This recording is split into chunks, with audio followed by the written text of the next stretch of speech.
मैंने आपको लास्ट वाले सेशन में बताया था कि कैश क्रॉप क्या होता है और फूड क्रॉप क्या होता है। मेन सोर्स है भाई, इस शुगर केन से हम क्या क्या बनाते हैं, शुगर बनाते हैं, गुड़ बनाते हैं और खांडसारी बनाते हैं। तो this is sugar, this is गुड़ एंड दिस इज खांडसारी, ठीक है ना। जैसे अमूल हो गया, है ना, मदर डेयरी हो गया, ये सारे कोऑपरेटिव सोसाइटीज है। अमूल कोई एक बंदा नहीं चला रहा है, it is a cooperative society जो कई सारे लोग मिलकर चला रहे हैं, ठीक है ना। इसको हम एज अ रॉ वेजिटेबल भी खा सकते हैं और इसको हम इस्तेमाल कर सकते हैं मेड इनटू सोया सॉस में भी इसका इस्तेमाल करते हैं। अब क्या हुआ, जब भाई फसल तैयार हो गई, चाय के पत्ते एकदम खुल चुके हैं, उग चुके हैं, तो हमने उसको तोड़ना शुरू करा। और इंडिया में अक्सर इसकी पिकिंग होती रहती है, आसाम दार्जिलिंग साइड पर चाय बहुत होती है। हेलो एवरीबॉडी, क्या हाल चाल मेरे प्यारे दोस्तों, कैसे हो आप सभी लोग। स्वागत है आप सभी लोगों का इस आईसीआईसी वाला यूट्यूब चैनल पर। My name is Shigrav, your geography mentor और आपकी प्यारी दोस्त। तो यार देखो, मैम अगेन एक और नया इंटरेस्टिंग टॉपिक लेकर आई है and that is agriculture. Agriculture के 2 लेक्चर्स, 2 सेशंस आप ऑलरेडी देख चुके हैं, जिसमें हमने पहले वाले लेक्चर में यानी वीडियो में हमने ये देखा था कि एग्रीकल्चर क्या होता है और कितने तरह की एग्रीकल्चर होती है ना। दूसरे वाले सेशन में मैंने आपको ये बताया कि कितने तरह के फूड क्रॉप्स होते हैं और हमने उनके बारे में पढ़ा कि भाई कैसे होते हैं, क्या उनका नाम होता है, क्या क्लाइमेट में ग्रो करते हैं, क्या टेम्परेचर चाहिए, कितनी रेनफॉल चाहिए और क्या क्या उनके एरियाज होते हैं, ठीक है ना। आज हम क्या पढ़ने जा रहे हैं बेटा, हम एग्रीकल्चर का तीसरा पार्ट करने जा रहे हैं और चौथा पार्ट करने जा रहे हैं, that is agriculture 3 and 4 cash crops. Agriculture 3 में भी आपके कैश क्रॉप्स दिए हुए हैं, एग्रीकल्चर 4 में भी आपके कैश क्रॉप्स दिए हुए हैं। मैम ने इन दोनों को कंबाइंड करके एक चैप्टर यहाँ पर बना दिया है, that is agriculture 3 and 4 cash crops, ठीक है ना। तो भाई वन शॉट में इसको अपन पढ़ने वाले हैं, फटाफट से स्टार्ट करते हैं। पहला टॉपिक आपका आएगा एग्रीकल्चर 3 कैश क्रॉप्स पार्ट 1, फिर इसके बाद आएगा एग्रीकल्चर 4 कैश क्रॉप्स पार्ट 2, ठीक है ना। अब हम देखो किसकी बात कर रहे हैं, हम यहाँ पर बात कर रहे हैं कैश क्रॉप्स की। मैंने आपको लास्ट वाले सेशन में बताया था कि कैश क्रॉप क्या होता है और फूड क्रॉप क्या होता है। वो क्रॉप जिसका इस्तेमाल हम खुद करते हैं उसको हम फूड क्रॉप बोलते हैं, Whereas वो क्रॉप जिसको मेजरली हम ग्रो करते हैं सेल करने के लिए, बेचने के लिए, उसको हम कैश क्रॉप बोलते हैं। सो प्राइमरीली गोन फॉर सेल, उसको सेल करने के लिए इसे हम उगाते हैं, ग्रो करते हैं। जैसे मैं आपको एग्जांपल दूं शुगर केन का, तो शुगर केन एक सबसे बेस्ट एग्जांपल है। जैसे और मैं बताऊं तो जैसे आपका कैश क्रॉप हो गया sugarcane, cotton, tea, rubber, coffee, ये सारे के सारे आपके कैश क्रॉप्स हैं, ठीक है ना। Provide raw material to agro based industries. अब ये जो कैश क्रॉप्स होता है एक तरीके से रॉ मटेरियल का काम करते हैं एग्रो बेस्ड इंडस्ट्रीज के लिए। अब जो अगला आपका लेक्चर आने वाला है, वीडियो आने वाला है, वो आपका इस इंडस्ट्रीज पर नहीं होने वाला है ना। तो ठीक है, तो एग्रो बेस्ड इंडस्ट्रीज क्या होती है, वो इंडस्ट्रीज जो एग्रीकल्चर पर बेस करती है उनको एग्रो बेस्ड इंडस्ट्रीज कहते हैं। तो ये जो कैश क्रॉप्स होते हैं ये एक तरीके से रॉ मटेरियल की तरह यूज होते हैं, ये रॉ मटेरियल प्रोवाइड करते हैं एग्रो बेस्ड इंडस्ट्रीज को, है ना। मनी टू द फार्मर्स, क्योंकि आप इसे बेचोगे, कोई किसान इसे उगाएगा, उसको बेचेगा तो उसको पैसे मिलेंगे, तो किसान को पैसे मिलते हैं। And to improve the living conditions and farming practices. तो सबसे पहले हम बेटा शुगर केन के बारे में ही पढ़ने जा रहे हैं। क्या होती है शुगर केन, कैसे ग्रो करते हैं, क्या टेम्परेचर चाहिए, क्या क्लाइमेट चाहिए, कितने तरह की शुगर केन होती है, क्या क्या मेथड्स होते हैं ग्रो करने के, ये सब कुछ हम पढ़ने वाले हैं, ठीक है ना। स्टार्ट करते हैं शुगर केन के। तो बेटा देखो ये कहाँ को बिलोंग करता है, it is a family, it is अ, जैसे आपका लेपर्ड जो है वो कैट फैमिली को बिलोंग करता है, वैसे बेटा शुगर केन जो है वो आपका ग्रास फैमिली को बिलोंग करता है। क्या क्वालिटी है बेटा, ये हार्ड होता है, गन्ना, शुगर केन इज गन्ना। जिसको नहीं पता कि शुगर केन क्या होता है, इट इज गन्ना, ठीक है ना। तो बेटा tall tropical variety with hard thick stem grooves that grow to a height of more than 3.5 metres और मोर। तो आपको देखो फोटो में ही दिख रहा है कि कितने लंबे लंबे गन्ने होते हैं और ये बड़े हार्ड होते हैं, है ना, थिक होते हैं, मोटे होते हैं, ठीक है ना। Sugar is stored in the stem. अब बेटा इसमें एक सुक्रोज कंटेंट करके और चीज होती है जो मिठास लेकर आती है ना। तो वो कहाँ होती है, वो इनकी स्टेम में प्रेजेंट होती है, ठीक है ना, स्टेम में प्रेजेंट होती है। Probably originated in eastern Asia. तो कहां पर बेसिकली इसको ओरिजिनेट किया गया है, कहां का ये एक क्रॉप है, it is of eastern Asia, ठीक है ना। अब इंडिया की बात करें तो बेटा India is the world's largest area under sugarcane. सबसे ज्यादा अगर शुगर केन कहीं पर होता है तो वो इंडिया में होता है। मेन सोर्स है भाई, इस शुगर केन से हम क्या क्या बनाते हैं, शुगर बनाते हैं, गुड़ बनाते हैं और खांडसारी बनाते हैं। तो this is sugar, this is गुड़ एंड दिस इज खांडसारी, ठीक है ना। Okay, India stands next to Brazil in the production of sugar cane and accounts for nearly 1/5 of total cane production in the world. तो पूरे दुनिया में जितना भी प्रोडक्शन हो रहा है उसका 1/5 प्रोडक्शन तो हमारे इंडिया में ही खाली हो रहा है और ब्राजील का बिल्कुल बराबरी की टक्कर देता है शुगर केन की प्रोडक्शन में, ठीक है ना। ओके, क्लाइमेटिक कंडीशंस क्या है, क्या टेम्परेचर चाहिए बेटा, 20 डिग्री से लेकर 26 डिग्री टेम्परेचर इसको चाहिए होता है, नॉट मोर देन दैट, ठीक है ना। It grow start in the mean temperature of about 20 degree. जब 20 डिग्री टेम्परेचर होता है तब इसको ग्रो करते हैं, तब इसको लगाया जाता है और धीरे धीरे जब टेम्परेचर आगे बढ़ता है, जब 24 डिग्री पहुंचता है, जब 26 डिग्री पहुंचता है, तो फाइनली ये जो है और ग्रो कर जाता है और पक जाता है, ठीक है ना। Frost is fatal for sugar crop, यानी कि अगर फ्रॉस्ट हो गया, अगर मान लो बर्फ गिर गई या बहुत कोहरा हो गया या बहुत ड्यू हो गई, है ना, ओस गिर गई, तो ये सब शुगर केन की खेती के लिए खराब चीज है। पॉइंट क्लियर है। ओके, शुगर केन मैच्योर कितने दिन में होता है बेटा? 18 महीने लगते हैं, 10 से 18 महीने, यानी कम से कम 1.5 साल का, 12 साल, 12 महीने का 1 साल होता है, कम से कम 1.5 साल लगते हैं बेटा कि इस शुगर केन को मैच्योर होने में। और ये डिपेंड करता है क्लाइमेट कैसा है, अगर क्लाइमेट सुटेबल है तो जल्दी भी हो जाता है, अगर क्लाइमेट सुटेबल नहीं मिला तो टाइम ड्यूरेशन बढ़ जाता है, ठीक है ना। Short dry cool winter season during ripening and harvesting is ideal, यानी इसको ग्रो कब करते हैं? जब 20 डिग्री होता है, और जब ये 24-25 डिग्री 26 डिग्री पहुंचता है तो ये राइप हो जाता है। Short dry cool winter, short मतलब ऐसा नहीं कि बहुत ज्यादा विंटर्स आ रहे हैं, है ना, ऐसा नहीं कि बहुत ज्यादा भड़कती हुई ठंडी पड़ रही है, एकदम जमे चले जा रहे हैं, ऐसा नहीं। Short winters and dry winters, जिसमें बारिश नहीं हो रही है ना, ओके, इस तरह का सीजन जो होता है वो it is best for the ripening and harvesting of sugar के, ठीक है ना। रेनफॉल कितनी चाहिए बेटा? 100 सेंटीमीटर से 150 सेंटीमीटर की रेनफॉल चाहिए होती है, ठीक है ना। इट इज, इसको करेक्ट कर लो, it is sucrose, it is sucrose content decreases, इसका सुक्रोज कंटेंट बेटा कम हो जाता है अगर बारिश ज्यादा हो जाती है, लंबे समय तक हो जाती है तो, ठीक है ना। Okay, so sucrose content decreases if heavy rainfall continues for long and rainfall deficiency produces a fibrous crops. Okay, चलो सॉइल की बात करते हैं, तो कौन कौन से सॉइल में बेस्ट ग्रो कर सकता है बेटा? तो वेल ड्रेन अलुवियल सॉइल में ग्रो कर सकता है, इसके अलावा लोमी सॉइल में कर सकता है, लावा सॉइल में कर सकता है, इसके अलावा बेटा इसको लोम्स पे उगाते हैं, क्लेई लोमी सॉइल पे उगाते हैं जो आपको ग्रेट प्लेन से मिलता है, ब्लैक सॉइल पे ग्रो कर सकते हैं, ब्राउन सॉइल में, रेडिश लोम्स में एंड लैटेराइट्स में, तो इतने सारे सॉइल में ये ग्रो कर पाता है, ठीक है ना। तो ये सारे इसके सॉइल्स हैं, ओके। जब इसको एक बार लगाते हैं तो उसके बाद सॉइल की फर्टिलिटी जो है बेटा वो एग्जॉस्ट हो जाती है, खत्म हो जाती है, फिर सॉइल की फर्टिलिटी नहीं रहती है, इसलिए बेटा इसको हर बार कुछ सप्लीमेंट्स प्रोवाइड करने पड़ते हैं। यहाँ की मिट्टी, जिस मिट्टी पर शुगर केन ग्रो करते हैं, उस मिट्टी पर बार बार कुछ सप्लीमेंट्स यानी एक्स्ट्रा न्यूट्रिएंट्स प्रोवाइड करना पड़ता है ताकि सॉइल की फर्टिलिटी बनी रहे, ठीक है ना। So therefore the soil is supplemented with manures and nitrogenous fertilizers. Okay, चलो अब मेथड्स क्या है बेटा? सबसे पहले मेथड आता है कल्टीवेशन का, इसमें एन बढ़ा लीजिए। कल्टीवेशन में आता है सबसे पहले सोइंग। सोइंग का मतलब क्या हुआ? अब हम बीज बोने जा रहे हैं, बीज डालने जा रहे हैं, शुगर केन की बीज डालने जा रहे हैं, ठीक है ना। अब इस सोइंग के प्रोसेस में हमें चाहिए होता है, it is a labour intensive crop, that means इसमें हमें मजदूर की रिक्वायरमेंट होती है, it is an intensive crop, ठीक है ना। Kept weed free and irrigated frequently in there are no timely rains. कह रहा है जब वहां बारिश नहीं होती है तब उसमें इरिगेशन की रिक्वायरमेंट पड़ती है और वीड फ्री रखने के लिए लेबर की रिक्वायरमेंट पड़ती है। वीड फ्री का मतलब कोई कीड़ा ना लगे, है ना, कोई कीड़ा फसल को खा ना जाए, तो वीड फ्री हो, अनवांटेड पेड़ ना उगे, इसलिए हमें लेबर की रिक्वायरमेंट होती है, ठीक है ना। कब इसको हम लगाते, कब है, सो कब करते हैं बेटा? तो ज्यादातर इसको हम कब लगाते हैं? बिफोर दी हॉट सीजन, गर्म मौसम आने से पहले इसको लगा देते हैं। फिर क्या होता है? A little earlier in the southern and eastern parts. Sowing is done by 2 methods. अब ये सोइंग जो है वो 2 तरीके से करी जाती है। पहला मेथड आता है बेटा, उसको बोलते हैं सेट मेथड। क्या बोलते हैं? Set method. इसमें क्या होता है बेटा? इसमें क्या होता है कि जो नए केन्स होते हैं उसको यूजुअली बेटा पुराने केन से कट करके लगाया जाता है, ठीक है ना। जो पुराना केन होता है उसको पूरी तरीके से नहीं कट करते हैं, ठीक है ना, थोड़ा सा नीचे से छोड़ देते हैं और उसी में नई केन लगा देते हैं, है ना। So new canes are usually planted by taking cuttings, जिसको सेट्स बोलते हैं, फ्रॉम ओल्ड प्लांट्स, ठीक है ना। They quickly become established and after a few days buds sprout out from the new stock. वो एक दूसरे के साथ बहुत जल्दी ऐसे आप कह सकते हो एस्टैब्लिश हो जाते हैं, एक दूसरे के साथ बहुत जल्दी घुल जाते हैं, ज्वाइंट हो जाते हैं और फिर उसमें से एक नई बड निकल के आती है, ठीक है ना। 4 से 5 stocks grow from each cutting. एक कटिंग से 4 से 5 स्टॉक्स यानी एक कटिंग से 4 से 5 गन्ने निकल आते हैं, ठीक है ना। तो ये हो गया आपका पहला method, that is set method. दूसरा है बेटा आपका रेटूनिंग मेथड। रेटूनिंग मेथड में क्या होता है? रेटूनिंग मेथड में क्या होता है बेटा कि पहले क्या होता है, जब हार्वेस्ट होती है, ड्यूरिंग दी फर्स्ट हार्वेस्ट, जब फसल बनकर तैयार हुई है, जब हार्वेस्ट हो गई है, the sugar cane is cut leaving a little bit of the stock in the soil. थोड़ा बहुत स्टॉक जो है वो जमीन में छोड़ देते हैं, बाकी पूरा शुगर केन काट देते हैं। सटल में क्या होता है बेटा?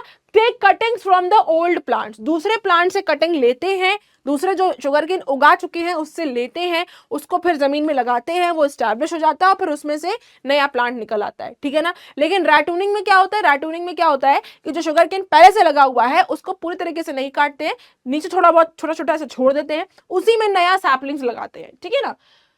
Cut is cut, leaving a bit of the stalks in the soil with the roots. The stalk spoon puts out new shoots or ratoons. ये जो नए जो यहाँ पर छोड़ दिए हैं यही फिर से ग्रो कर जाते हैं, ठीक है ना।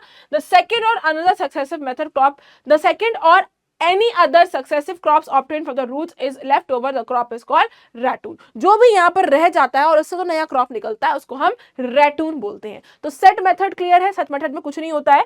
सेट मेथड में क्या होता है कि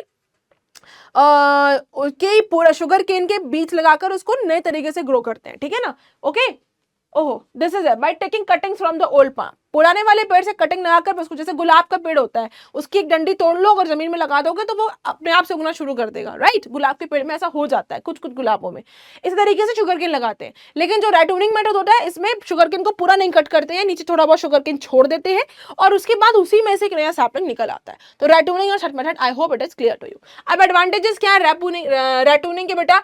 saves labour as crops does not need to be planted again, क्योंकि रैटूनिंग में आपने पूरा शुगर केन तो कट किया नहीं है, थोड़ा बहुत छोड़ दिया है नीचे, तो उसमें आपको लेबर की रिक्वायरमेंट नहीं है, बार बार लेबर नहीं चाहिए सीड लगाने के लिए। दूसरा बेटा क्या है? रैटूनिंग मैच्योर्स अर्ली, ये जल्दी बड़ा हो जाता है, जल्दी मैच्योर हो जाता है। देन चीपर भी है, क्यों? क्योंकि उसमें कोई एक्स्ट्रा इनपुट्स नहीं है। एक बार गन्ना लगाया, उसको बहुत पूरी तरीके से नहीं काटा, थोड़ा बहुत नीचे छोड़ दिया, उसके बाद फिर शुरू कर दिया, फिर उसमें से खेती होने लगी, ठीक है ना। डिसएडवांटेज क्या है बेटा? इसमें सुक्रोज कंटेंट कम होता है, इसको सुक्रोज कर लो, हाँ, इसमें सुक्रोज कंटेंट कम होता है, यानी कि इसमें मिठास कम होती है। And more risk of paste and diseases, क्योंकि और इसमें दूसरी चीज क्या है? दूसरी चीज इसमें वीडिंग्स और पेस्ट की रिक्वायरमेंट, पेस्ट ज्यादा होता है, कीड़े मकोड़े आपको इस तरह की गन्ने की खेती में ज्यादा दिखेंगे, ठीक है ना। ओके, अब आता है तीसरा method and that is by seeds. कि भाई एक आपने देखा रैटूनिंग, एक आपने देखा सेट मेथड, एक होता है बाय सीड, कि आपने पूरी तरीके से खत्म करके आपने सीड लगाना शुरू कर दिया। शुगर केन को आप बेटा सीड मेथड से भी प्लांट कर सकते हो, ठीक है ना। has become obsolete, used only in some areas, कहीं ज्यादा ऐसा नहीं है कि हर जगह यूज हो रहा है, कुछ एरिया में यूज होता है, where yield is not high, जहां पर बहुत ज्यादा फसल नहीं होती है शुगर केन की, वहां पर सीड मेथड इस्तेमाल किया जाता है। Planted in furrows and covered with soil, आपको पता है फरो का मतलब होता है ऐसे गड्ढों में, ऐसे लाइंस में, ठीक है ना, गड्ढों में लाइंस में ऐसे इसको ग्रो करा जाता है और इसको सॉइल से कवर कर देते हैं। इनफ डिस्टेंस, यानी कि एक में कितना डिस्टेंस होता है एक शुगर के दूसरे शुगर के बीच में? 30 से 40 सेंटीमीटर का डिस्टेंस होता है between rows to facilitate hoeing, weeding, irrigation and harvesting. यानी वो ये कह रहा है कि, एक मिनट मैं दिखाती हूँ आपको, यानी वो ये कह रहा है कि भाई इन दोनों के बीच में ये 30 से 45 सेंटीमीटर का डिफरेंस है, ताकि प्रॉपर यहाँ इरिगेशन हो सके, प्रॉपर यहाँ पर वीडिंग कर सके, जो भी रिक्वायरमेंट है वो दे सके, ठीक है ना। ओके, इरिगेशन कर सके, हार्वेस्टिंग कर सके।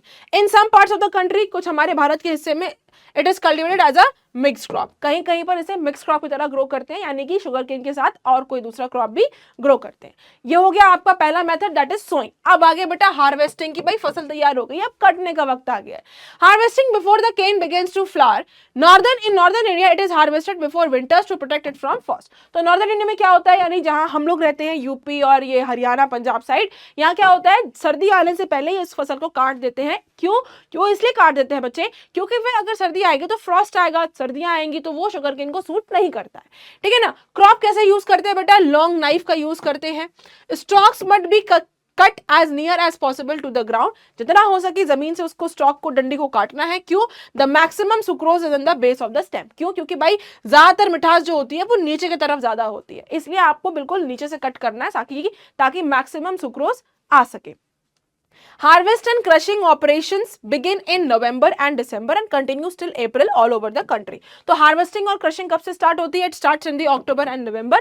अक्टूबर नवंबर में start होती है and then कब तक continue करती है? अप्रैल तक continue करती है पूरे इंडिया में। ओके, तीसरा आता है बेटा अब प्रोसेसिंग। अब शुगर केन पक गया, हमने सीड लगा दी, उसके बाद हमने उसे हार्वेस्ट कर लिया, कट गया, अब उसे प्रोसेस करने के लिए हम भेजते हैं कहां पर? इंडस्ट्रीज में। आफ्टर हार्वेस्टिंग करने के बाद canes are taken quickly to the sugar mill. फटाफट से वो भरी भरी जो केन्स होती हैं उसे हम शुगर मिल में ले जाते हैं। क्यों? क्योंकि अगर उसे नहीं पहुंचाएंगे तो उसका जो सुक्रोज कंटेंट है वो सूख जाएगा और फिर उसे मिठास नहीं बचेगी, तो वो बेकार सा हो गया, ठीक है ना। For they must be provided with in 24 hours for cutting the preserve the sugar content. मैंने आपको बताया कि अगर 24 घंटे के अंदर उसे नहीं पहुंचाया तो भाई उसका सुक्रोज कंटेंट सूख जाएगा, तो वो फिर उसकी मिठास किसी काम की नहीं है। मिल में क्या होता है बेटा? केन को क्रश कर देते हैं रोलर्स के बीच में, है ना। वो मूवी देखी है गोलमाल वाली, वो उसको ऐसे हाथ लगा देता है क्रशर वाली, जिसमें गन्ने का जूस निकलता है। वो उस तरह की मशीन नहीं होती, वहां पर बहुत बड़ी बड़ी मशीनें होती हैं मिल्स में, ठीक है ना। तो वहां पर उस रोलर्स के बीच में इनको क्रश कर देते हैं और फिर उसको बॉईल कर देते हैं नींबू के साथ, और फिर उसका जो भी सुक्रोज कंटेंट निकलता है उससे शुगर वगैरह बनाई जाती है। The sugar cane juice crystallises and makes raw brown sugar, ठीक है ना। तो जो उसको पीस पीस के, जो शुगर केन को पीस पीस के निकलता है, वो आपकी आती है ब्राउन शुगर। फिर इस रॉ शुगर को रीप्रोसेस करते हैं and make brown and white sugar of different grades, ठीक है ना। फिर इसी को प्रोसेस करने के बाद सफेद शक्कर और ब्राउन शक्कर बनाई जाती है। About 2/3 of the sugar cane produce in the country is used by the gur and khandsari industries.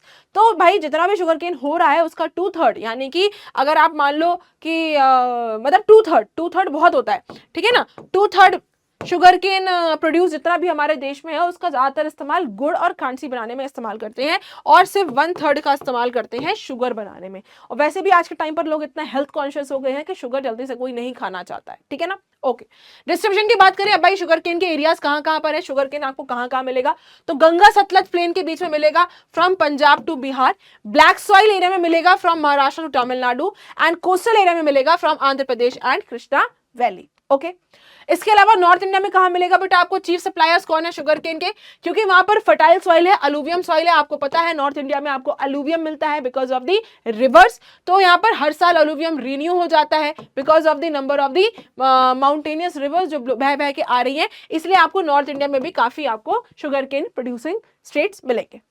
Okay, चलिए साउथ इंडिया की बात करें तो यहाँ पर हायर यील्ड पर हेक्टर होती है, शुगर केन क्रॉप जो है उसे टफ कंपटीशन फेस करना पड़ता है बाकी कैश क्रॉप से, जैसे कॉटन से, ग्राउंडनट से। शुगर केन की प्रोडक्शन में ज्यादा मेहनत है, ठीक है ना।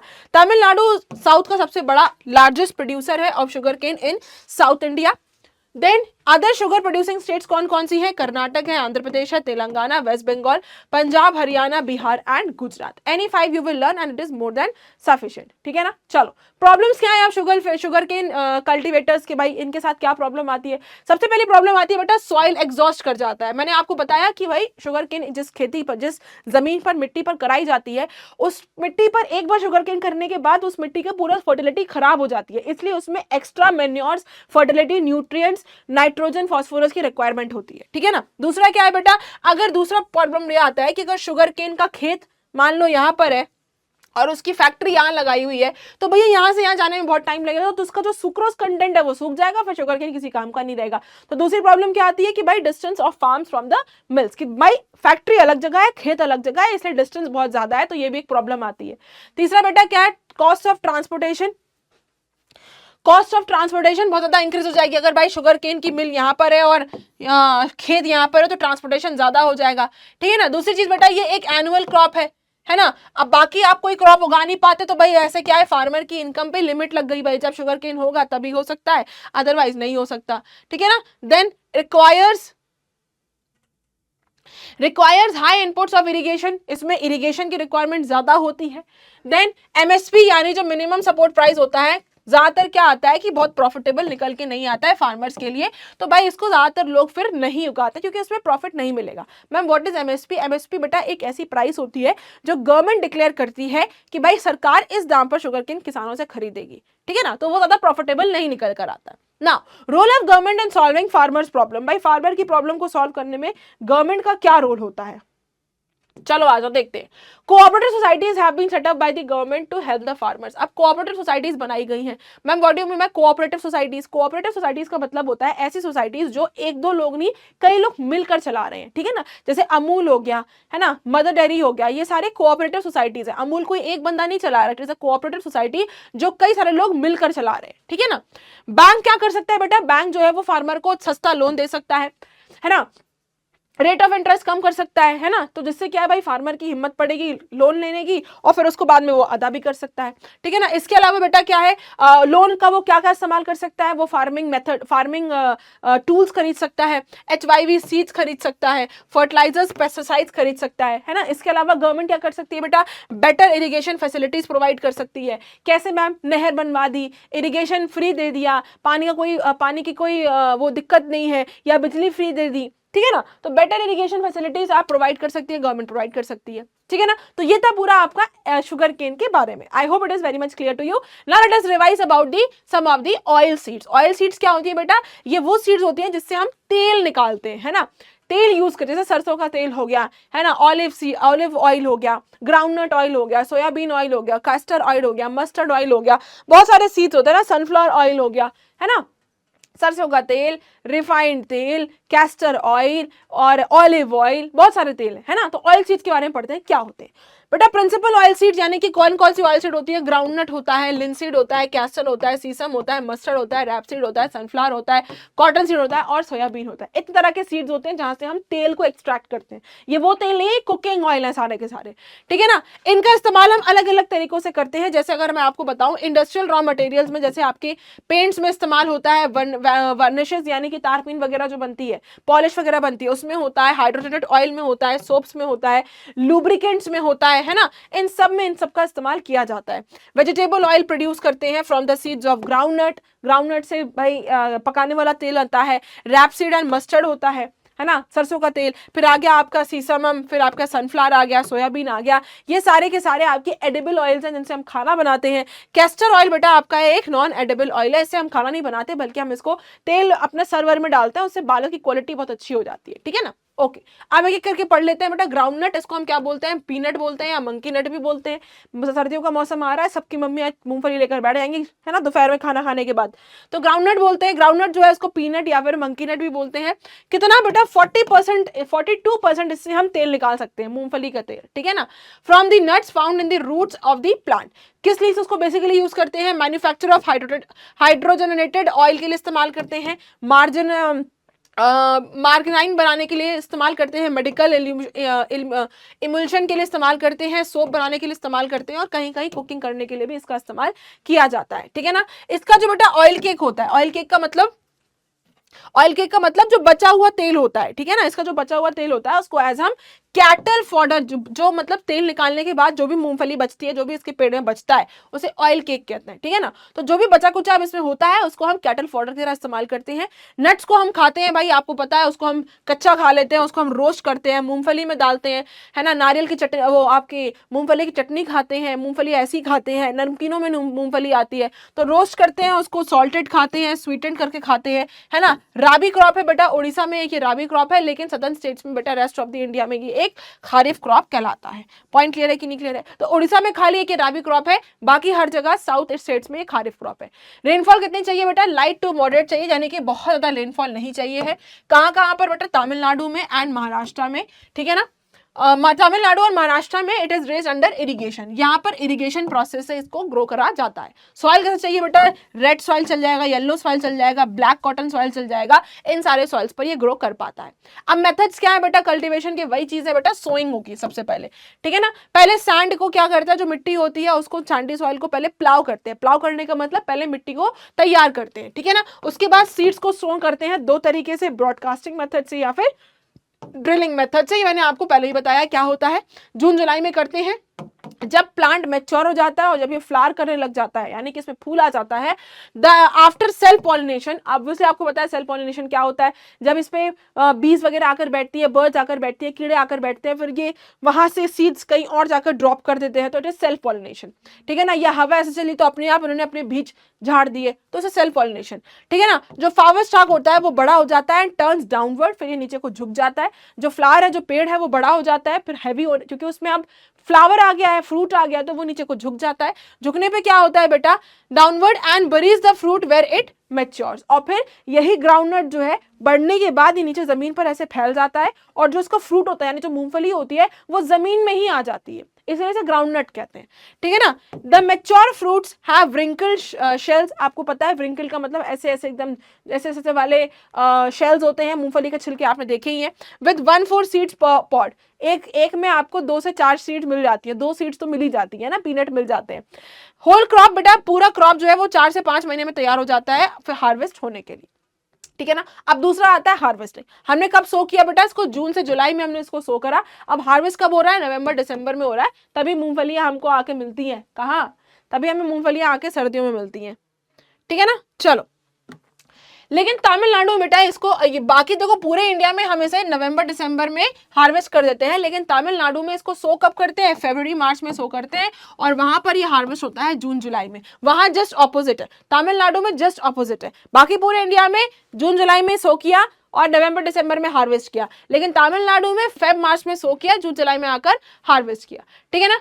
इस जो ये जो हार्वेस्टिंग होती है, इसमें पूरा का पूरा पेड़ जमीन से जड़ से हटा देते हैं, इसमें कुछ भी जमीन में नहीं छोड़ते हैं, including the roots, it's remove from the soil, ठीक है ना। ग्राउंडनट्स जब सूख जाती है, इनको बेटा बोरियों में भर भर के फिर उसको मिल्स या मार्केट में जाकर बेच देते हैं, ले जाते हैं और वहां पर इसको सेल कर देते हैं। ओके, अब डिस्ट्रीब्यूशन की बात करते हैं कि भाई डिस्ट्रीब्यूशन में ये कहाँ है, कितने हैं। डिस्ट्रीब्यूशन में बेटा बात करें तो इंडिया जो है वो सेकंड लार्जेस्ट प्रोड्यूसर है ग्राउंडनट का पूरे वर्ल्ड में, सेकंड लार्जेस्ट प्रोड्यूसर है, ठीक है ना।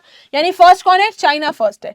कितना प्रोड्यूस करते हैं बेटा, जितने भी हमारे यहाँ क्रॉप्ड एरिया है उसका 3.6% लैंड पर हम ग्राउंडनट यानी मूंगफली उगा रहे हैं, and 4% of the total agriculture production, जितना भी एग्रीकल्चर प्रोडक्शन हमारे यहाँ होता है, दाल चावल गेहूं ये वो, उसका 4% हमारे यहाँ ग्राउंडनट होता है, ठीक है ना।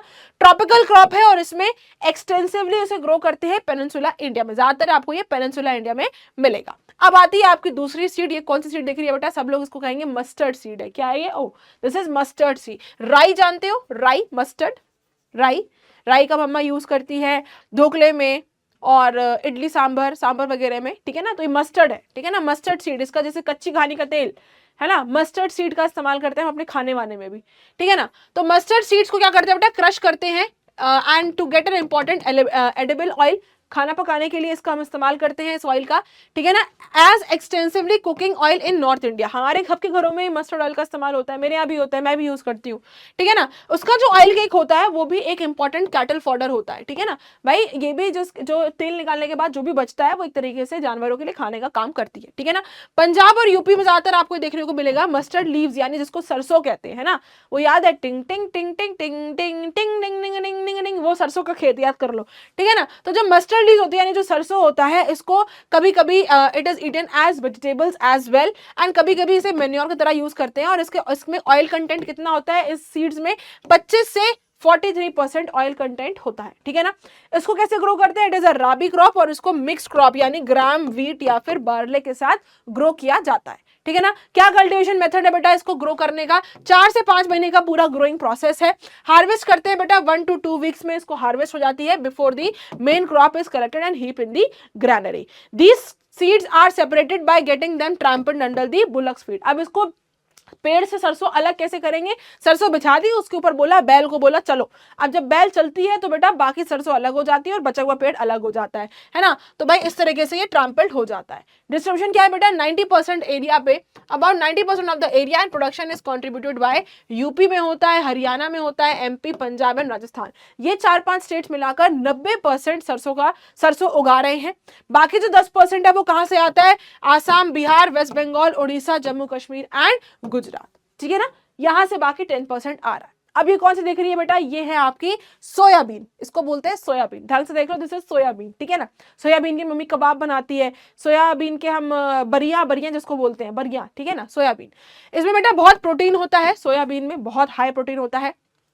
इसको हम एज अ रॉ वेजिटेबल भी खा सकते हैं और इसका हम इस्तेमाल कर सकते हैं मेड इनटू सोया सॉस में भी इसका इस्तेमाल करते हैं, ठीक है ना। एनिमल प्रोटीन भी होता है, ये एनिमल्स भी इसको खा सकते हैं, एनिमल्स के लिए बहुत अच्छा है, ठीक है ना। इसको कंज्यूम कैसे करते हैं, सोया मिल्क में कंज्यूम करते हैं, या फिर टोफू चीज टाइप की होती है, ये पनीर टाइप का दिखता है, इसमें इसको कंज्यूम करते हैं। लाइट कलर ओवल बील होता है, मैंने आपको दिखाया लाइट कलर का ओवल टाइप का है ये, and it is a kharif crop, ठीक है ना। चलो कब सो करते हैं बेटा, इसको जून में सो करते हैं, और इसका बहुत ध्यान लगा, इसमें बहुत ध्यान से इसको सो करा जाता है। Care is been taken that time, उस टाइम पर बहुत इसका ध्यान रखते हैं। Lag between the sowing time and the onset of heavy monsoon rain is about 2 weekend since heavy rainfall adversely affects the germination of soybean seeds. तो बहुत ध्यान से इसकी सीड्स को ग्रो करना पड़ता है, क्योंकि अगर मान लो मॉनसून आ गया और उससे पहले अगर ये राइप नहीं हुआ, तैयार नहीं हुआ, तो फिर इस पर बहुत बड़ी असर पड़ता है, ठीक है ना। एमपी जो है बेटा वो इसका लीडिंग प्रोड्यूसर है। अब भाई क्या कल्टीवेशन है, कैसे कल्टीवेशन करते हैं, क्या मेथड्स है, तो क्रॉप को पहले बेटा 3 से 4 बार इरिगेशन की जरूरत पड़ती है पूरे ग्रोइंग सीजन में, 3 से 4 बार इसमें पानी की जरूरत पड़ती है। सो करने से पहले बेटा सीड्स को बेटा गुड़ से, जागरी से और रिजोवोइम से कवर किया जाता है। एट प्रेजेंटली अगर हम बात करें तो आज ये बेटा एक रेन फेड क्रॉप है। रेन फेड क्रॉप का मतलब कि भाई इसमें बारिश की रिक्वायरमेंट होती है, ठीक है ना। Harvested in the middle of the October, यानी कि अब अक्टूबर जो भी मंथ गया है इसमें इसको हार्वेस्ट कर दिया गया होगा, ठीक है ना। ओके, सो विद दिस आपका ये वाला जो पहला पॉइंट है, जो पहला चैप्टर था, जो पहला लेक्चर था आपका, जो पहला चैप्टर था दैट इज एग्रीकल्चर 3, वो यहाँ पर पूरा हो जाता है। आगे हम बढ़ते हैं और हम पढ़ेंगे अपना next topic and that is agriculture 4 cash crop 2। देखो अब आता है आपका एग्रीकल्चर 4, ये भी आपका कैश क्रॉप का ही सेक्शन है, ठीक है ना। इसमें हम बचे हुए कैश क्रॉप्स को डिस्कस करेंगे। अभी हमने शुगर केन के बारे में पढ़ा, हमने ऑयल सीड्स के बारे में पढ़ा, हमने सोयाबीन के बारे में पढ़ा। आगे हम डिस्कस करने वाले हैं हम कुछ और, जैसे कॉटन हो गया, जूट हो गया, इन सब चीजों के बारे में डिस्कस करेंगे, ठीक है ना। तो सबसे पहले डिस्कस करते हैं बेटा cotton. It is also a cash crop, इसको हम ग्रो करते हैं, इसका हम सेल करते हैं, इससे हमें पैसे मिलते हैं। कॉटन की बात करें बेटा तो देखो इसका टेम्परेचर कितना होना चाहिए, it should be, temperature should be around 21 degree Celsius से लेकर 30 डिग्री सेल्सियस, लेकिन 20 डिग्री से कम नहीं होना चाहिए, और 200 फ्रॉस्ट फ्री डेज मिलने चाहिए। फ्रॉस्ट फ्री डेज का मतलब 200 दिन ऐसे हो जिसमें सर्दी नहीं पड़ रही हो, ठीक है ना। फिर रेनफॉल कितनी चाहिए बेटा, इसको 50 से 75 सेंटीमीटर की रेनफॉल चाहिए, या कभी कभी इरिगेशन भी चाहिए होता है, ठीक है ना। किस सॉइल में सबसे बेस्ट ग्रो करेगा बेटा, ब्लैक सॉइल में करता है, रीगर सॉइल में करता है, अलुवियल सॉइल में करता है, एंड लैटेराइट सॉइल में करता है। देन इसकी स्टेट्स कौन कौन सी है, लीडिंग स्टेट्स कौन सी है, गुजरात, आंध्र प्रदेश, महाराष्ट्र एंड पंजाब, ठीक है ना। अभी हम कॉटन जूट को यहाँ पर भूल जाते हैं, जूट की बात जब आगे आएगी तब हम जूट को डिस्कस करेंगे, ठीक है ना। ओके, तो कॉटन सप्लाईज की बात करें बेटा तो it is a raw material, ये एक रॉ मटेरियल है, बहुत सारी टेक्सटाइल इंडस्ट्रीज के लिए एक रॉ मटेरियल है। अगर हम इंडिया की बात करें तो बेटा India is second to USA in cotton production, यानी कि लीडर प्रोड्यूसर कौन है कॉटन का, इट इज यूएसए। यूएसए के बाद कौन है, तो इट इज इंडिया, ठीक है ना। And 4th rank in the world production in cotton production area. अच्छा, एरिया वाइज अगर बात करें, I am so sorry, area wise अगर बात करें तो it is second according to after USA, और अगर प्रोडक्शन वाइज बात करें तो भाई हम 4th रैंक पर आते हैं, ठीक है ना। कॉटन क्या है, it is a kharif crop. Okay, rainfall कितनी चाहिए मैंने आपको बता दिया यहाँ पर, वैसे तो मैंने यहाँ पर बता दिया रेनफॉल कितनी चाहिए, लेकिन फिर भी एक बार पढ़ लेते हैं।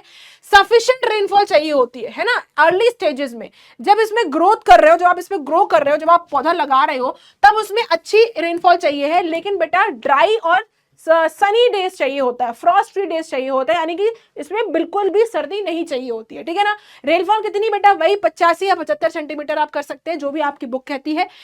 अगर इससे ऊपर की रेनफॉल होती है, 85 सेंटीमीटर से ऊपर की रेनफॉल होती है, तो क्रॉप जो है वो डिस्ट्रॉय हो जाता है। सिमिलरली इस तरीके से अगर rainfall during harvesting period is harmful for the plants as it makes them vulnerable to pest and disease। तो वो ये कह रहा है कि हार्वेस्टिंग के टाइम पर अगर बारिश हो जाए तो कॉटन की फसल खराब हो जाएगी, या अगर 85 सेंटीमीटर के ऊपर की बारिश हो जाए तो भी फसल खराब हो जाएगी, ठीक है ना। ओके, सॉइल क्या है, black soil, regur soil, laterite soil, well drained loamy soil, ठीक है ना, जिसमें आपका लाइम एंड फॉस्फेट हो। इसके अलावा बेटा since cotton crops exhaust the fertility, क्योंकि एक बार आपने कॉटन उगाया तो जमीन की जो फर्टिलिटी है वो चली जाती है, तो इसके लिए आपको क्या करना पड़ेगा, आपको उसमें कुछ additional nutrients, manure and fertilisers का इस्तेमाल करना पड़ेगा, सो दैट की सॉइल फर्टाइल बनी रहे। अब क्या क्या तरीका होता है कॉटन को सोक बनाने का, कॉटन सो करने का, कॉटन को ग्रो करने का। तो सबसे पहले आता है बेटा सोइंग। सोइंग बेटा जो होती है वो दो तरीके से होती है, ब्रॉडकास्ट मेथड से होती है या फिर ड्रिल के तरीके से होती है। और ये जो सोइंग होती है बेटा वो क्रॉप का ड्यूरेशन होता है 6 से 8 महीने का, ठीक है ना। क्लियर है कि नहीं क्लियर है? ओके, चलो, जब सोइंग करते कब है, जब मॉनसून आ जाता है ना, ऑनसेट ऑफ रेन, जब बारिश का मौसम आता है तब सोइंग होती है। और कब तक होती है, सितंबर तक हम इसमें बीज डालते रहते हैं, ठीक है ना। ओके, फिर क्या होता है, seedling must be thinned out. अब जब आपने बीज डाल दी तो उसमें से सीडलिंग निकलेगी, है ना, तो उसको थिन्ड आउट करते हैं। फील्ड मस्ट बी रेगुलरली होड एंड क्लियर्ड ऑफ वीड्स। जिसमें आपको खेती करनी है, जहां आपको बीज लगाना है, वो जमीन जो है वो एकदम क्लियर होना चाहिए, उसमें कोई और अनवांटेड प्लांट्स नहीं होने चाहिए। Plants must be kept free from paste, किसी प्रकार का उसमें कोई केमिकल्स का छिड़काव नहीं होना चाहिए, कोई पेस्ट नहीं होना चाहिए। वेर इरिगेशन इज यूज, जहां पर इरिगेशन आप कर रहे हो वहां पर फील्ड्स को जो है बेटा एटलीस्ट 10 to 14 डेज तक आपको उसे वाटरी रखना है, उसको 10 से 14 दिन तक यानी 2 हफ्तों तक लगातार जमीन में पानी पहुंचाना है, ठीक है ना। ओके, हार्वेस्टिंग का टाइम कब होता है बेटा, अक्टूबर में होता है। 3 से 4 महीने लगते हैं इसको पिकल करने के लिए। एंड द बॉल्स मैच्योर, और फिर वो बॉल्स जो होती है, कॉटन बॉल्स होती है, वो मैच्योर हो जाती हैं। यील्ड डिक्रीजेस विद सक्सेसिव पिकलिंग्स, तो जैसे जैसे आप तोड़ते चले जाओगे वैसे वैसे जो उसकी जो यील्डिंग है, जो और उसमें प्रोडक्शन होगा वो वैसे वैसे कम होता चला जाएगा। ठीक है ना। अब भाई कॉटन हमारे हाथ में आ गया, अब कॉटन को हम गिनिंग करते हैं। गिनिंग का मतलब होता है कि कॉटन, भाई देखो कॉटन जब आप खेत से लेकर आओगे तो उसमें उसमें सीड्स भी होंगे, उसमें गंदगी भी होगी, उसमें खेत की चीजें भी होंगी, तो उसको गिनिंग के प्रोसेस से पहले तो बेटा क्लियर करा जाता है, ठीक है ना।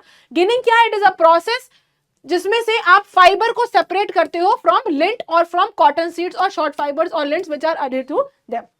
कॉटन है, कॉटन में अगर आप ऐसे छोड़ दोगे तो उसमें बाल फंस जाते हैं, घरों में बाल फंस गया, कोई चीजें फंस जाती है ना।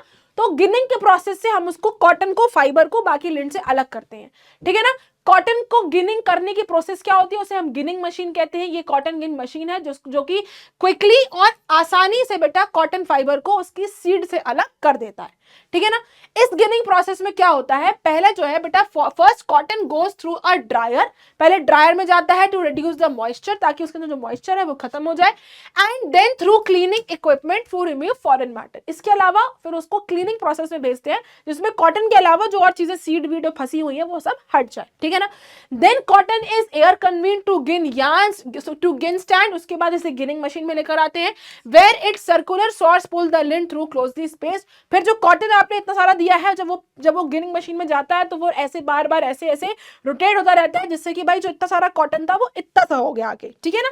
क्लोजली स्पेस कर दिया, that prevent the seed from passing through. Then the lint is removed, उसके बाद जो उसमें जो भी बचा कुछ गंदगी होती है उसे रिमूव कर दिया जाता है from the saw teeth by rotating brushes and then compress into bales. और उसके बाद उसके लंबे लंबे बेल्स बना देते हैं, कॉटन के बड़े बड़े बेल्स बना देते हैं, ठीक है ना। द लिंट यानी जो फाइबर है आर वॉश्ड, उसको वॉश कर देते हैं, and then combed to form a rope like mass fibres known as silver. और एक रस्सी की तरह ऐसे लंबे लंबे कॉटन के मासेस बना देते हैं, फाइबर्स बना देते हैं, जिसको हम सिल्वर कहते हैं। फिर इस सिल्वर को बेटा क्या करते हैं? स्पिंडल्स में लेकर आते हैं। स्पिंडल यानी आपको पता है एक इस तरह की एरो नीडल टाइप की होती है और नीचे लट्टू होता है, ठीक है ना। उस स्पिंडल में लेकर आते हैं, फिर उसको स्पन करते हैं और फिर उससे कॉटन यान यानी कॉटन बनाया जाता है, ठीक है ना। These seeds are crushed to yield oil, उसके बाद जो सीड्स होती हैं उसको क्रश करके तेल निकालते हैं, yield oil, the residue being used as cattle fodder, यानी जो ऑयल केक होता है उसे हम एज अ कैटल फॉडर की तरह इस्तेमाल करते हैं, ठीक है ना। चलो वैरायटी ऑफ कॉटन की बात करें बेटा तो 3-4 तरीके की वैरायटीज आपको मिलेगी। एक मिलेगा आपको सुपीरियर लॉन्ग सैपल, इसका जो सैपल होता है it is longer than 27 mm से लेकर 27 mm से बड़ा होता है। 33% of the total production of India comes from this variety, यानी जितनी भी इंडिया में प्रोडक्शन हो रहा है सबसे 33% प्रोडक्शन लॉन्ग सैपल कॉटन का किया जा रहा है, ठीक है ना।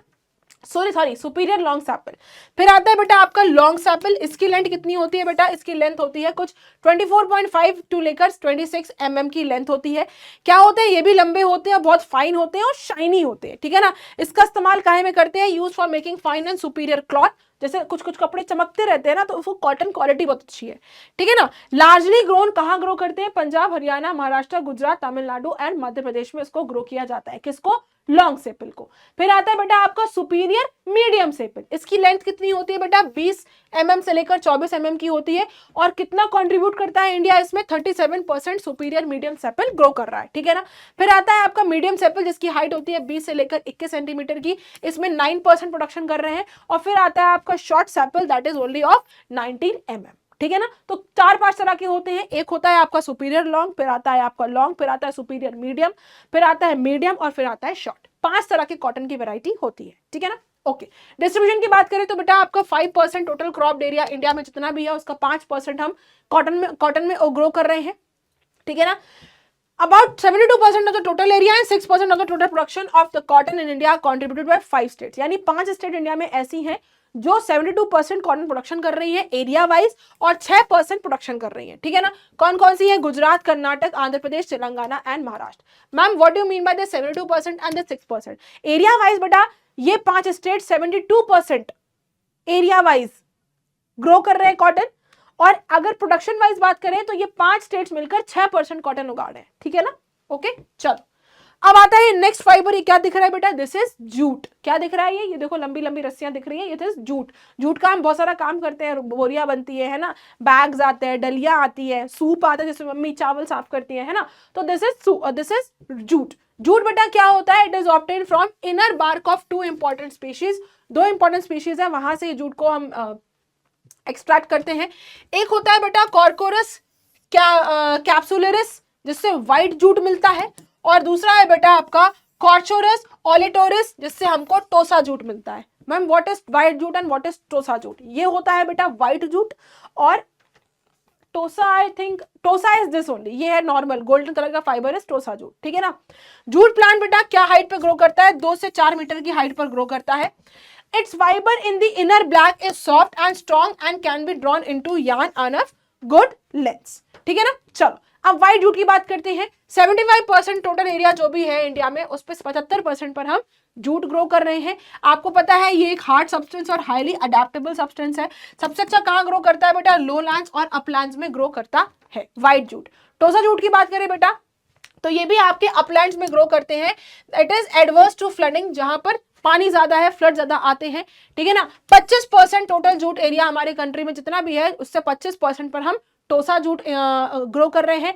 किस चीज में यूज करते हैं बेटा? रफ क्लॉथ क्वालिटी बनाने में, सैक्स बोरा बनाने में, है ना, पैकिंग मटेरियल में, और ऑल्सो फॉर मेकिंग कारपेट रग एंड कारपेट्स एंड रग, जो दरी वरी होती है, कालीनें होती है, रग्स होते हैं, उन सब में हम जूट का इस्तेमाल करते हैं, ठीक है ना। इसको बेटा हम गोल्डन फाइबर भी बोलते हैं। टोसा जूट को हम क्या बोलते हैं? गोल्डन फाइबर भी बोलते हैं, और इससे गवर्नमेंट को रेवेन्यू बहुत मिलता है। फिर आती है आपकी मेस्टा जूट। ये एक इंफीरियर सब्सटीट्यूट है जूट का, यानी कि इतना स्ट्रॉन्ग जूट नहीं है as compare to tossa and your white jute, ठीक है ना। इसका इस्तेमाल काय के लिए करते हैं? बैग्स बनाने के लिए करते हैं बाय मेस्टा, ये जो मेस्टा जूट है, ठीक है ना।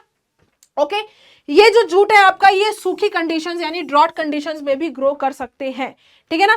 Therefore it is grown where jute cannot be grown। जहां पर जूट नहीं ग्रो कर सकते वहां आप मेस्टा ग्रो कर सकते हो। क्लियर है कि नहीं क्लियर है? ये भी जूट की एक क्वालिटी है। कल्टिवेटेड इन सम पार्ट्स कहां होता है? आसाम में होता है, बिहार में होता है, उड़ीसा में होता है, और केरला में ये जूट होता है। अब क्लाइमेटिक कंडीशंस क्या है बेटा? हॉट एंड ह्यूमिड क्लाइमेट चाहिए, टेम्परेचर चाहिए होता है इसको 24 डिग्री से 35 डिग्री, और रिलेटिव ह्यूमिडिटी कितनी चाहिए? 90% उमस चाहिए होती है, ठीक है ना। चलो आगे बढ़ते हैं। रेनफॉल बेटा एनुअल रेनफॉल 150 सेंटीमीटर की चाहिए होती है। 2.5 सेंटीमीटर से लेके 7.5 सेंटीमीटर तक जहां पर रेन होती है, rain distributed in month during sowing period is sufficient. यानी अगर थोड़ी थोड़ी बारिश भी हो जाएगी तो इसके लिए सफिशिएंट होता है जब ये सो कर रहे हो आप, ठीक है ना। इसके बाद occasional showers at interval about a week are most beneficial. अगर बीच बीच में हफ्ते में 2 हफ्ते में अगर एक आध बार बारिश भी मिल जाएगी तो इसके लिए बहुत फायदेमंद होता है, ठीक है ना।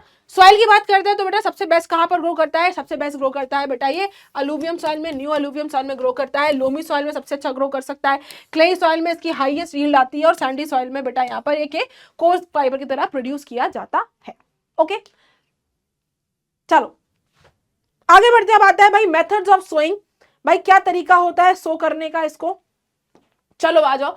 Fields are thoroughly prepared before sowing in February on lowlands and March to June on uplands. देखो फरवरी से लेकर, फरवरी में क्या होता है, जो लोलैंड्स होते हैं वहां पर फील्ड को तैयार किया जाता है सो दैट कि जूट का कल्टीवेशन कर सके।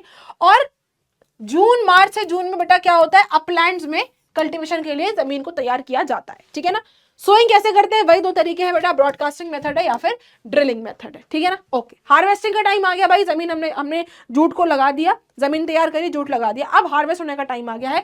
तो जून से सितंबर तक बेटा यहाँ पर जो है 8 से 10 महीने आफ्टर सोइंग, ठीक है ना। अब देखो कब लगाया आपने लगाया फरवरी में, मार्च अप्रैल मई जून जुलाई अगस्त सितंबर जुलाई, मार्च अप्रैल मई जून जुलाई, कम से कम 5 महीने बाद आपने इसको हार्वेस्ट किया, ठीक है ना। यहाँ पर क्या है, रिलेटिवली आपको हायर मील्ड मिलती है from the crop sown during winter season. वो क्रॉप जिसको आपने विंटर सीजन में सो किया है, यानी जो मार्च से जून वाला एरिया होता है, अगर आपने इसमें सो करा है तो फिर आपको यील्ड यानी वैरायटी, आपको यहाँ पर क्वांटिटी ज्यादा मिलेगी। When plants attain the height of 2 to 4 metre, जब ये सारे जूट के पेड़ जो है वो 2 से 4 मीटर के हो जाते हैं, दे आर मैच्योर्ड, यानी वो तैयार हो चुके हैं, कट करने के लिए हो चुके हैं। इनको कट कर देते हैं, बंडल कर देते हैं, और एक पर्टिकुलर पॉट में रख कर फिर इसको रेटिंग करा जाता है, इसको फाइबर, इनको इंडस्ट्रीज में भेजा जाता है, ठीक है ना। फिर 20 से 25 दिन बाद बेटा जो बार्क होती है उसको निकाल देते हैं, पील्ड ऑफ कर देते हैं, और प्लांट और from the plant by hand, and fibre is then remove with the pith. और फिर बार्क को हटाकर, वो लकड़ी के ऊपर जो बार्क होती है, खाल होती है, छार होती है, उसे हटाकर फिर अंदर से जूट निकाला जाता है, ठीक है ना। फिर उसको धोया जाता है, वॉश करा जाता है, और फिर उसको ड्राई करते हैं, और ड्राई करने के बाद बेल्स में इसको प्रेस करते हैं। प्रेस का मतलब खूब इसको ऐसे बेल कर करके प्रेस करते हैं ताकि वो अच्छे से बाइंड हो जाए, ठीक है ना। ओके प्रोसेसिंग कैसे होती है बेटा? हार्वेस्टिंग कैसे करते हैं? Hand by pulling up the stem, ऊपर नीचे, ऊपर को खींचकर हार्वेस्टिंग करी जाती है, फिर सुखाया जाता है, और जो अनवांटेड स्लीव्स होती है उनको हटाया जाता है। पुट इन वाटर, पानी में डालते हैं, and not allowed to rot, इतना डालते हैं कि भाई उससे सड़ ना जाए। इस प्रोसेस को बेटा रेटिंग कहा जाता है, ठीक है ना। रेटिंग सॉफ्टन्स द आउटर बार। अब भाई पूरे जब पेड़ को आपने पानी में डाल दिया तो जो बाहर की खाल है वो क्या हो गई, सॉफ्ट हो गई, तो वो बाहर का आप उसको आराम से निकाल सकते हो, है ना। आप उसको निकाल दोगे और अंदर से आपको फाइबर मिल जाएगा। Chemical additives help in the rating operation, इसमें कुछ केमिकल्स भी ऐड करते हैं। फिर ड्राई करने के बाद फाइबर जो है, जो फाइबर आपको मिला है, जो जूट मिला है, उसको आप स्पिन करते हो, है ना, उसको ऐसे गोल गोल घुमाते हो, स्पिन करते हो, वूव करते हो, फिर उससे आप सैक्स बनाते हो, बैग्स बनाते हो, कारपेट्स बनाते हो, रग्स बनाते हो, ठीक है ना। ये प्रोसेसिंग होता है। अब आता है बेटा टी के बारे में बात करेंगे। तो भाई टेम्परेचर कितना चाहिए उसको, 24 से 30 डिग्री चाहिए। रेनफॉल एटलीस्ट 150 सेंटीमीटर की चाहिए है। सबसे अच्छा ग्रो कहाँ करता है, ह्यूमस और आयरन सॉइल में ग्रो करता है। कहाँ कहाँ मिलेगा, आसाम, वेस्ट बंगाल, तमिलनाडु एंड केरला में आपको ये मिलेगा। चाय एक ऐसी चीज है जो हर कोई पीता है, हर कोई सुबह पी के जाता होगा, चाय में डिप करके जाते होगे, या फिर चाय रस खाते होगे, या फिर चाय ब्रेड खाते होगे। मैम भी कभी कभी क्लास में चाय पीती है ना। तो this is your another cash crop जिसको टी बोलते हैं, ठीक है ना। बहुत ही इंपॉर्टेंट बेवरेज है, like by aristocrats and common man.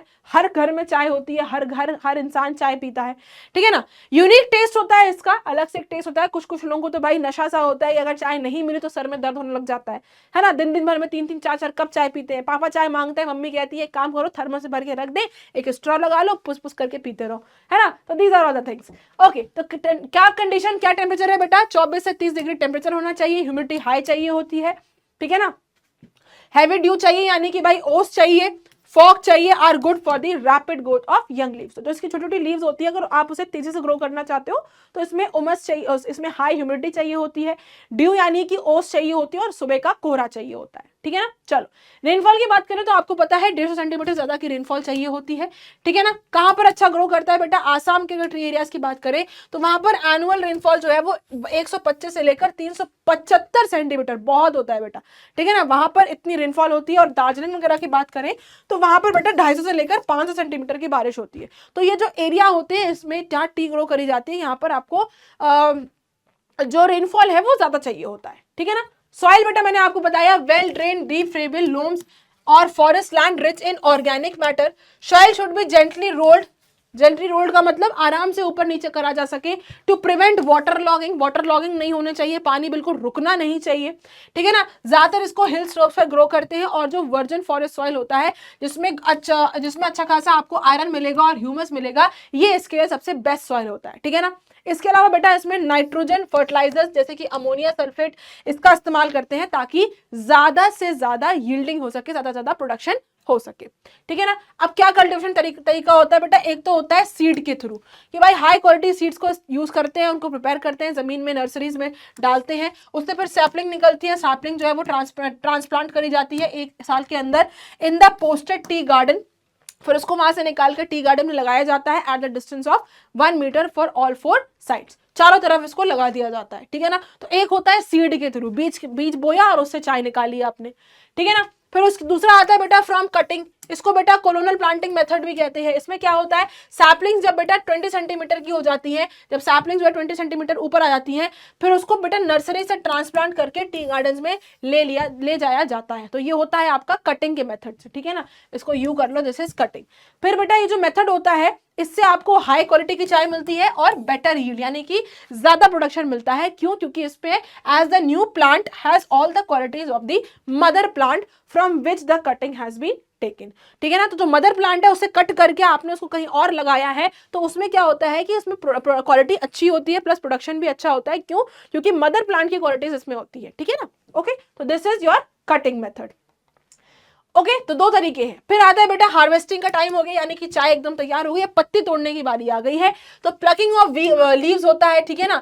The pruning of the bushes starts after years in order to maintain height and diameter of the plant in limited to 1 metre. In India plucking is done more frequent. तो अब क्या हुआ, जब भाई फसल तैयार हो गई, चाय के पत्ते एकदम खुल चुके हैं, उग चुके हैं, तो हमने उसको तोड़ना शुरू करा। और इंडिया में अक्सर इसकी पिकिंग होती रहती है। आसाम, दार्जिलिंग साइड पर चाय बहुत होती है, ठीक है ना। लोअर एलिवेशंस की बात करें, यहाँ पर जहां पर बहुत हाइट नहीं होती है, टी को पिक कर देते हैं हर 10 दिन में। हर 10 दिन में टी की जो पत्तियां होती हैं, चाय की जो पत्तियां होती हैं, उसको तोड़ लिया जाता है, ठीक है ना, ड्यूरिंग द ग्रोइंग सीजन। और जो हायर एलिवेशन होती है वहां हर 15 दिन में पत्तियां तोड़ी जाती है, ठीक है ना।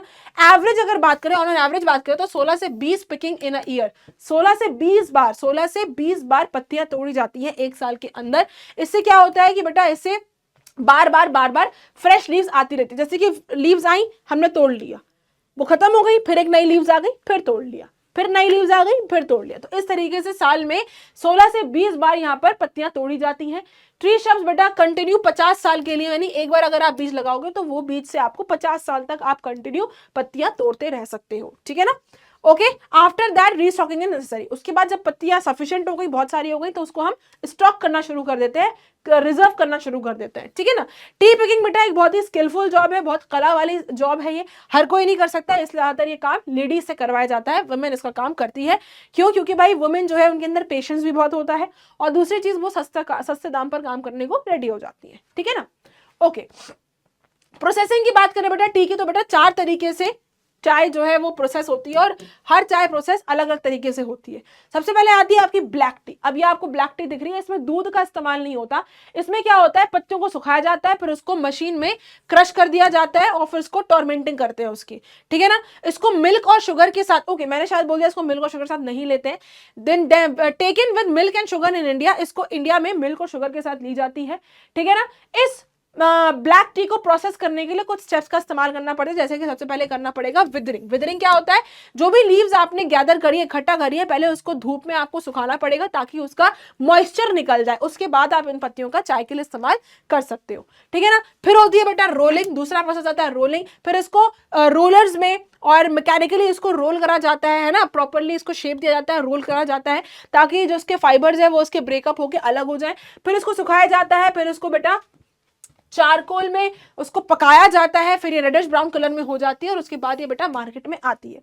रेडिश ब्राउन होने के बाद इसका फर्मेंटेशन करते हैं, जो लीव्स बची हैं वो फर्मेंट करी गई हैं, जिसका इस्तेमाल हम करते हैं, which reduces the amount of tannin acid, है ना। फर्मेंटेशन करने पर इसमें जो टैनिन एसिड होता है वो कम हो जाता है, और फिर उसके बाद टी जो है एकदम हाफ हो जाती है, यानी अगर आपने इतनी सारी टी ली होगी तो फर्मेंट करने के बाद वो इतनी सी बची है, ठीक है ना। But does not empire it's flavour, लेकिन फ्लेवर नहीं जाता, भले क्वांटिटी कम हो जाती है लेकिन फ्लेवर नहीं जाता है, ठीक है ना।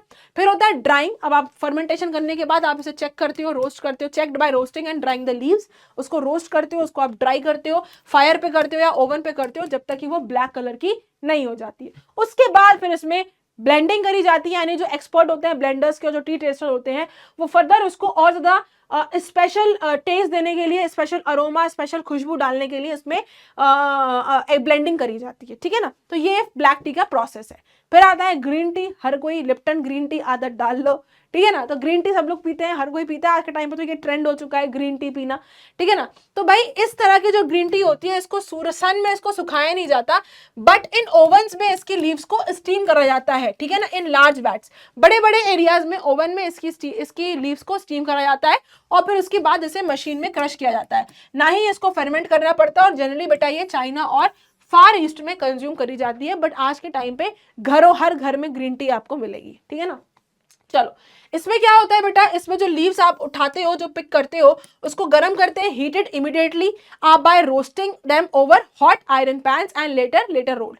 तो क्या होता है, जैसे आपने पत्ती तोड़ी, सबसे पहले आपने उसको हीटिंग दी, उसको हीट करा, उसको रोस्ट किया, बड़े बड़े आयरन पैन्स में आपको उसने उठाकर रोस्ट कर दिया, ठीक है ना। क्योंकि इसमें आप नॉन फर्मेंटिंग कर रहे हो, फर्मेंटेशन तो कर नहीं रहे हो, तो लीव जो है बेटा वो ग्रीन रहती है ना, काली नहीं होती है। फर्मेंटेशन करने पे काली हो रही है, तो ग्रीन यहाँ पर लीव जो है बेटा वो ग्रीन रहती है, ठीक है ना। वो ड्राई हो जाती है तो भी ग्रीन रहती है, ग्रेडेड और फिर पैक कर देते हो, और ये बहुत ही हाईली फ्लेवर्ड टी होती है, ठीक है ना। Strong stimulus of higher tannic acid content, इसमें आपका टैनिक एसिड ज्यादा होता है, ठीक है ना। यूजुअली इसको हम मिल्क और शुगर के अलावा लेते हैं, ठीक है ना। ज्यादातर लोग बेटा, बच्चे होंगे, लड़कियां होंगी, जो अपना बेली फैट कम करने के लिए लिप्टन ग्रीन टी पीते हो, सॉरी ग्रीन टी पीते होंगे, ठीक है ना। ओके, फिर आती है आपकी ओलोंग टी। बहुत ही अच्छी टी होती है बेटा, ग्रीनिश ब्राउन कलर की ये टी होती है। इसको ड्राई करके और फर्मेंटेशन, लीव्स की फर्मेंटेशन करने के बाद तैयार करा जाता है।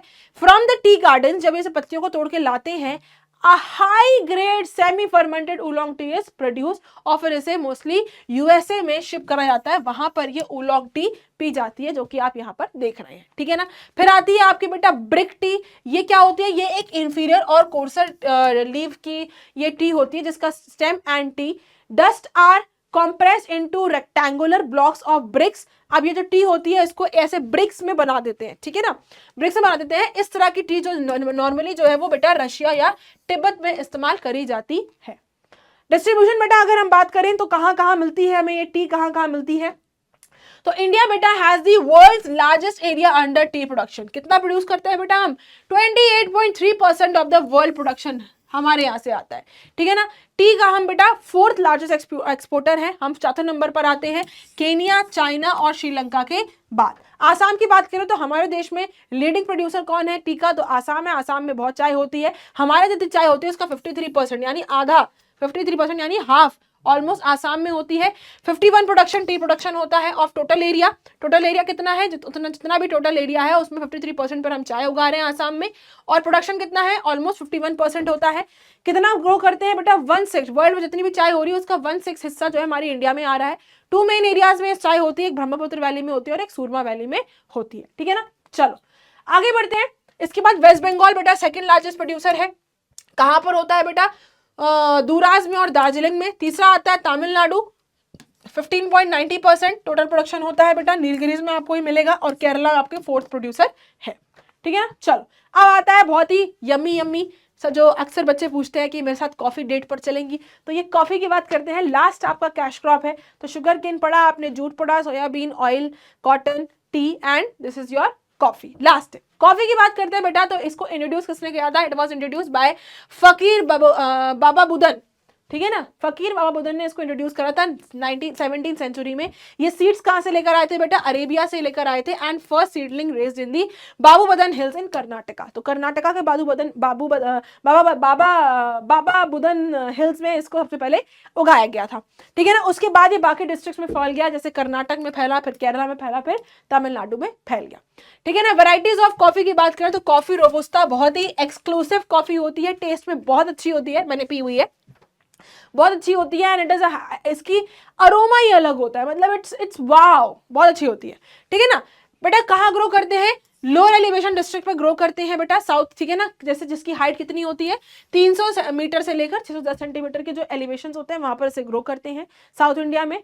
मोर hardy but yields poorer quality coffee, ठीक है ना, बहुत ही खराब तरह की कॉफी होती है। तो मैम का यहाँ पर पोपट हो गया कि मैम ने बताया रोबुस्टा पी और इतनी खराब, अरे बाबा मैंने नहीं पी रखी है, ठीक है ना। रोबुस्टा इज दी, इसका अरोमा बहुत अच्छा होता है, क्योंकि जैसे कॉफी की जो स्मेल, जब भी आपको कहीं कॉफी मिलेगी ना, अगर वो हाई क्वालिटी कॉफी होगी ना वहाँ पर अरोमा बहुत अच्छा होगा। इस भले इसकी कॉफी की जो क्वालिटी है वो खराब है, बट इसका अरोमा बहुत अच्छा है, इसमें स्मेल बहुत अच्छी है, ठीक है ना। रोबुस्टा थोड़ी कड़वी सी होती है, इसमें शुगर का कंटेंट ज्यादा लगाना पड़ता है, कड़वी सी होती है, बट इट इज नाइस, मुझे अच्छी लगती है, मतलब, ठीक है ना। तो बहुत हार्ड होता है, yields very poor quality coffee, जो कॉफी की क्वालिटी है वो बहुत ही खराब होती है, खराब इन द सेंस ऐसे नहीं कि घटिया होती है, ये भी अच्छी होती है, बट इससे जो और 2 लेवल की कॉफी है वो और अच्छी होती है। Can survive in arid conditions, disease resistance.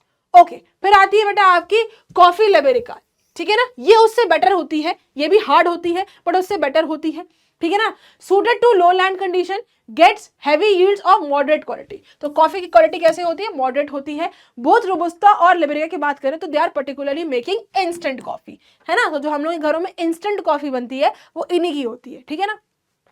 फिर आती है आपकी बेटा कॉफी अरेबिका, ये फाइनेस्ट होती है, सबसे डेलिकेट कॉफी होती है, वेरी नाइस कॉफी, अरब से आई हुई कॉफी है ये, ठीक है ना, ठीक है ना। तो क्या होता है, इसकी जो लीफ होती है जो susceptible to leaf and other diseases, कहाँ ग्रो करते हैं बेटा, कितना ग्रो करते हैं, 60% of the area under the coffee and slopes ranging from 750 to 1500 metre height. तो यानी जहां पर स्लोप्स 700 लेकर 1500 मीटर की हाइट के जो पहाड़ होते हैं उस पर इसको ग्रो करा जाता है, ठीक है ना। ओके, मेन वेराइटीज और कौन कौन सी है, चिक्स है, कूड्स है, केंट्स है, मार्गोपी है, बुरबॉन है, एमरोली है, ब्लू माउंटेन एटसेट्रा, ठीक है ना। यील्डिंग रेंज क्या होती है, 500 किलो से लेकर 600 किलो पर हेक्टर से यहाँ पर आपको कॉफी मिल जाती है, ठीक है ना। क्या क्लाइमेट कंडीशंस है बेटा, क्या है, मॉडरेट सप्लाई ऑफ मॉइस्चर चाहिए, ठीक है ना, long spell of dry weather चाहिए, सूखा चाहिए बीन्स ताकि उसकी राइप हो सके, बढ़िया धूप चाहिए होती है और थोड़ी बहुत स्नोफॉल भी चाहिए, एंड स्नोफॉल बिल्कुल नहीं चाहिए होती है क्योंकि ये दोनों कॉफी के लिए और कॉफी बीन्स के लिए दोनों के लिए खराब होता है। रेनफॉल की बात करें तो बेटा एटलीस्ट 325 सेंटीमीटर ऑफ रेनफॉल में ये एरियाज में ये ग्रो कर पाती हैं। मेथड्स क्या है बेटा कल्टीवेशन के, बहुत सिंपल मेथड्स हैं, चलो आ जाओ। Okay, can be raised from seeds and cutting into a nursery and after a few months saplings are transplanted to fields। तो पहले नर्सरी में इनको लगा देते हैं, इनकी सीड्स को लगा देते हैं, फिर जब थोड़े थोड़े बड़े हो जाते हैं तो उठाकर उन्हें हम कॉफी गार्डन में जाकर लगा देते हैं, ट्रांसप्लांट कर देते हैं। Plants are position 3 mm apart, 3 metre की दूरी पर पेड़ को लगाया जाता है। Pruned annually to ease packing and to ensure heavy bearing of coffee berries. हर 3 महीने प्रून्ड एनुअली यानी इसको साल में एक बार तोड़ा जाता है ताकि इसकी कॉफी बेरीज हम लोग को मिलती रहे, इसका यूज करते रहे। ट्री को बेटा हाइट कितनी होती है, 1.5 मीटर से लेकर 2.5 मीटर की इसकी हाइट होती है। कॉफी प्लांट बेटा कहां पर ग्रो करते हैं, स्लोप्स पे ग्रो करते हैं ताकि पानी इस पे बिल्कुल भी रुके ना, स्टैग्नेंट ना हो, बह जाए, ठीक है ना। अब देखो होता क्या है, फिर आते हैं कवर क्रॉप्स, क्योंकि कॉफी बेटा it is susceptible to direct sunrise, क्योंकि इसमें सीधे धूप चाहिए होती है। It is planted under a shade, susceptible to direct sunrays, it is planted under the shade of trees such as silver oak and jackfruit, क्योंकि बेटा it is susceptible to direct sunrays, ठीक है ना, ये नहीं चाहिए होती डायरेक्ट सनराइज इसको, ठीक है ना। तो बेटा इनको कहाँ ग्रो करते हैं, सिल्वर ओक के नीचे ग्रो करते हैं, या जैक फ्रूट यानी कटहल उसके नीचे ग्रो करते हैं। Are planted before the coffee plantation. दूसरे ट्री जैसे ऑरेंज प्लांट के नीचे कर दिया, कार्डमम के कर दिया, पेपर वाइन से कर दिया, these are also inter planted to generate extra income. Harvesting का टाइम आ गया भाई, क्योंकि तीसरा साल आ गया तो अब हार्वेस्ट करने वाले हैं। After planting begins in 3rd year after planting, जब भी आपने उसको प्लांट करा है 3 साल बाद आप उसको हार्वेस्ट करोगे। कॉफी पिकिंग जो कौन करता है बेटा, it is done by removing the riped berries from the stalk. जो झुंड है उसमें से जो बेरीज पक गई हैं उनको खाली तोड़ना होता है, सबको नहीं तोड़ना होता है, ठीक है ना।